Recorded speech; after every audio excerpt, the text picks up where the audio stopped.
भारतीय सेना पाकिस्तान की नापाक हरकतों और आतंकवाद पर प्रहार करने के लिए पूरी तरह तैयार है। इसके लिए सेना लगातार गोपनीय तरीके से अभ्यास और तैयारियों में जुटी है। इसी कड़ी में गृह मंत्रालय ने राज्यों को निर्देश दिया है कि वे 7 मई को देश भर में मॉक ड्रिल करें। इससे हाल के आतंकी हमलों के बाद सिविल डिफेंस की तैयारियों का मूल्यांकन किया जा सकेगा।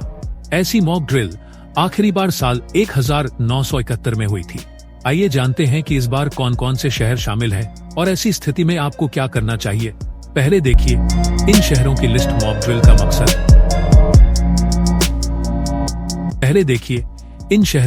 मॉक ड्रिल का मकसद। यह जांचना है कि अगर कोई हमला होता है तो जनता, सरकार और सेना कितनी तैयार है। यह ड्रिल पाकिस्तान की आतंकी गतिविधियों और भारत पर संभावित हमलों की स्थिति में तैयारियों के लिए आयोजित की जा रही है। ऐसे में लोग इसके लिए कितना तैयार है, यह जांचना बेहद ही जरूरी है। मॉक ड्रिल एक अभ्यास है। इसमें लोगों को इमरजेंसी के लिए तैयार किया जाता है। उदाहरण के लिए, अगर दुश्मन देश हवाई हमला करे, मिसाइल दागे या कोई बड़ा आतंकी हमला हो तो लोग उसका सामना कैसे करेंगे। इसमें सायरन बजाना, ब्लैकआउट, लोगों को सुरक्षित स्थानों पर ले जाना, अस्पतालों और फायर फाइटर्स की तैयारियों की जांच शामिल होती है। इस दिन सुबह से शाम तक कई गतिविधियां आयोजित होंगी। शहरों में लाउडस्पीकर और सायरन बजाए जाएंगे ताकि लोगों को खतरे की सूचना मिले। स्कूलों, दफ्तरों और बाजारों में लोगों को सुरक्षित स्थानों पर जाने के निर्देश दिए जाएंगे। रात में बत्तियां बंद करने का अभ्यास होगा ताकि दुश्मन के विमानों को शहर न दिखे।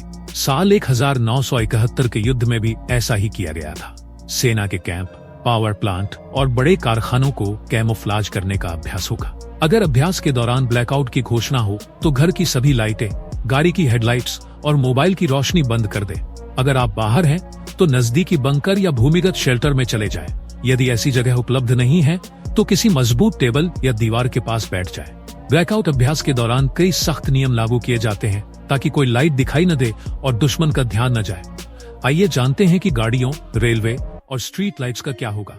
ब्लैकआउट के समय गाड़ियों की हेडलाइट्स बंद कर दी जाती हैं या उन्हें बहुत धीमा कर दिया जाता है। कुछ मामलों में हेडलाइट्स पर खास कवर लगाए जाते हैं। ये लाइट को नीचे की ओर रखते हैं। भारत में पहले भी ब्लैकआउट हुए हैं। साल 1965 में जम्मू कश्मीर, पंजाब और राजस्थान के सीमावर्ती इलाकों में कई रातों तक ब्लैकआउट रहा।